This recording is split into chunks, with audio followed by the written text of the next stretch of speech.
Solo is the Norwegian soft drink, orange flavored, this year celebrating its 75th birthday, and to the Vikings, a figure of resistance to the Yankee invaders Coke and Pepsi, rather like Orangina in France. And would you believe Solo and Orangina are sisters, both born of the work of Dr. Trigo Morales. Yes, the Spanish pharmacist sold his orange concentrate patent in 1934 to Leon Betun, who founded Orangina. Yet, 1 year earlier, the same Morales had sold his patent to some Scandinavians who were to make Solo.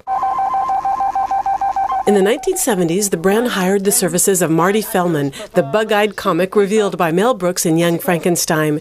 The character is used here to prove Solo's taste is inimitable. Not the suppositories! I'll give the kid a taste. No! It's not the real thing! What did he say?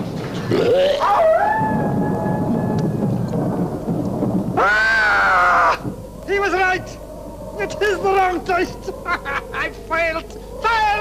For decades then, Solo was the drink of choice for young Scandinavians. But in the 1980s, the competition came from the United States, and Solo didn't sing solo anymore.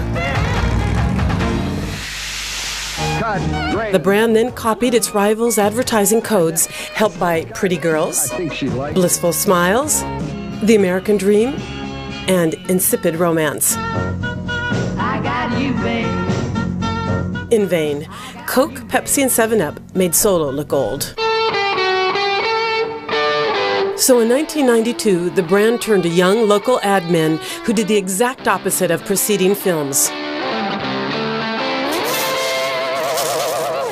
Unlike commercials where everybody who drinks the product smiles, Solo claimed that the only thing it would do was cure thirst. Which isn't that bad for a drink. By playing on the humor and sense of self-mockery of Norwegians, always eager to laugh at themselves, Solo sparked a huge wave of Viking pride and set off on its quest for market share.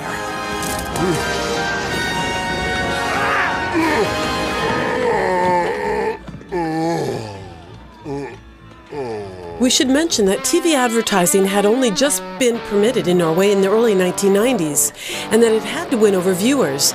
So here comes a dozen films, all based on the same principle, the eternal loser.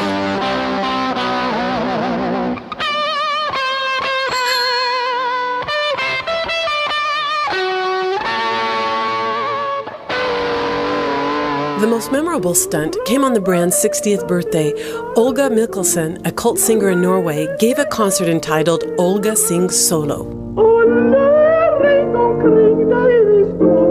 Sure, her voice is affected by the ravages of time, but when Olga stops to drink a glass of Solo, the audiences are totally amazed. Happy birthday to you. Happy birthday to you. When the glass of Solo, as usual, does nothing but quench thirst. Happy birthday to you.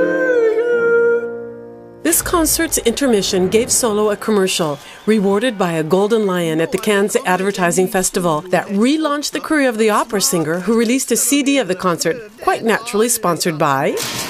Right. So by the late 1990s, Solo was still using the same mechanisms and unafraid to challenge taboos.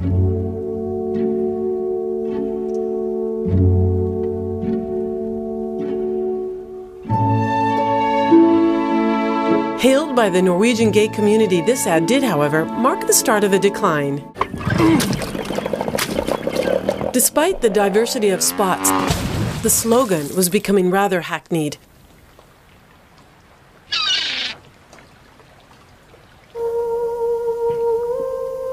So in 2000, Solo redesigned its bottle, changed ad agencies, and hired two gifted young Norwegian directors called Hollenberg, whose mission it was to get sales to take off.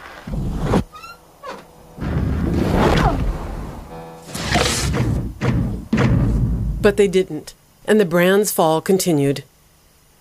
In the next film, Hollenberg abandoned both tired slogan and loser scenarios to offer this commercial that was much more in touch with youth, Jackass, and MTV.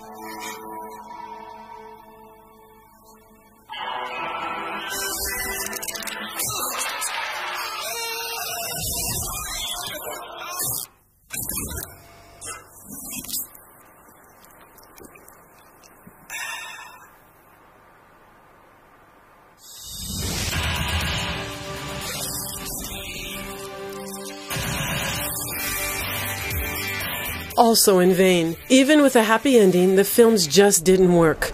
In 2007, the bottle adopted yet another design, and the brand had another stab at offbeat humor in an attempt to rekindle complicity with customers.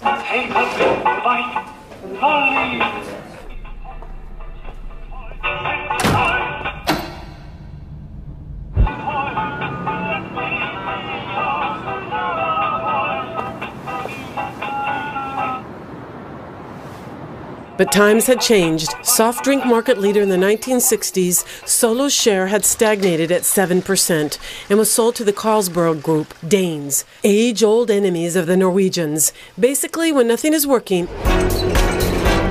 it's time to bring down the curtain.